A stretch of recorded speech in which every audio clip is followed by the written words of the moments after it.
Trump 2.0 America ಮತ್ತೊಮ್ಮೆ Trump ಅವರನ್ನು ಸ್ವಾಗತಿಸ್ತಾ ಇದೆ. ಎರಡನೇ ಬಾರಿಗೆ ಅಧ್ಯಕ್ಷರಾಗಿ ಅಮೆರಿಕಾಗೆ ಟ್ರಂಪ್ ಆಯ್ಕೆಯಾಗಿದ್ದಾರೆ. ಶ್ವೇತಭವನದಲ್ಲಿ ಜಗತ್ತಿನ ಎಲ್ಲರ ಕಣ್ಣು ಕುಕ್ಕುವಂತಹ ಒಂದು ಕಾರ್ಯಕ್ರಮ ಶ್ವೇತಭವನದಲ್ಲಿ ನಡೀತಾ ಇರೋದು. ಅದಕ್ಕೆ ಭಾರತದ ಪ್ರತಿನಿಧಿಯಾಗಿ ಜೈಶಂಕರ್ ಅವರು ವಿದೇಶಾಂಗ ಸಚಿವರು ಅಮೆರಿಕವನ್ನು ತಲುಪಿದ್ದಾರೆ. ನರೇಂದ್ರ ಮೋದಿ ಅವರ ಪತ್ರದ ಜೊತೆಗೆ ಅನ್ನುವಂಥ ಮಾಹಿತಿ ಬರ್ತಾ ಇದೆ. ನರೇಂದ್ರ ಮೋದಿಯವರು ತಮ್ಮ ಸ್ವಂತ ಬರವಣಿಗೆಯ ಪತ್ರವನ್ನು ಡೊನಾಲ್ಡ್ ಟ್ರಂಪ್ ಅವರಿಗೆ ತಲುಪಿಸಿದ್ದಾರೆ, ಶುಭಾಶಯಗಳನ್ನು ತಿಳಿಸಿದ್ದಾರೆ. ಹಾಗೆಯೇ ಭಾರತದಿಂದ ಇಡೀ 1,50,00,000 ಜನಸಂಖ್ಯೆ ಇರುವಂಥ ಭಾರತದಿಂದ ಅಮೆರಿಕದ ಹೊಸ ಅಧ್ಯಕ್ಷರಿಗೆ ಡೊನಾಲ್ಡ್ ಟ್ರಂಪ್ ಅವರಿಗೆ ಶುಭಾಶಯವನ್ನು ಕೋರಿದ್ದಾರೆ ಮೋದಿ.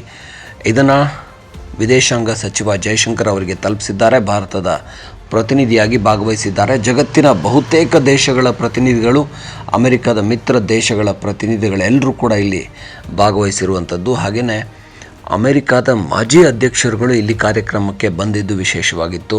ಅದು ಬಿಲ್ ಕ್ಲಿಂಟನ್ ಆಗಿರ್ಬೋದು, ಜಾರ್ಜ್ W. ಬುಷ್ ಆಗಿರ್ಬೋದು, ಅವರ ಧರ್ಮಪತ್ನಿಯರ ಸಮೇತ.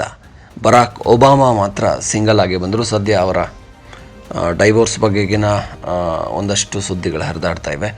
ಹಾಗಾಗಿ ಅಮೆರಿಕದ ಮಾಜಿ ಅಧ್ಯಕ್ಷರುಗಳು ಈ ಒಂದು ಡೊನಾಲ್ಡ್ ಟ್ರಂಪ್ ಪದಗ್ರಹಣಕ್ಕೆ, ಅವರು ಶ್ವೇತಭವನಕ್ಕೆ ಅಧಿಕಾರವನ್ನು ವಹಿಸ್ಕೊಳ್ತಾ ಇರುವಂಥ ಸಂದರ್ಭ ಇಡೀ ಅಮೆರಿಕಾವೇ ಈ ಒಂದು ಕಾರ್ಯಕ್ರಮವನ್ನು ಕಾಯ್ತಾ ಇತ್ತು. ಹಾಗಾಗಿ ಈ ದಿನ ಅಮೆರಿಕದ ಮಾಜಿ ಅಧ್ಯಕ್ಷರುಗಳೆಲ್ಲರೂ ಬಂದು ಈ ಕಾರ್ಯಕ್ರಮಕ್ಕೆ ಸಾಕ್ಷಿಯಾಗಿದ್ದಾರೆ. ಭಾರತದಿಂದ ಕೂಡ ಪ್ರತಿನಿಧಿಯಾಗಿ ವಿದೇಶಾಂಗ ಸಚಿವ ಜೈಶಂಕರ್ ಅಮೆರಿಕವನ್ನು ತಲುಪಿ ಅಲ್ಲಿ ಡೊನಾಲ್ಡ್ ಟ್ರಂಪ್ ಅವರಿಗೆ ಅಭಿನಂದಿಸಿದ್ದಾರೆ.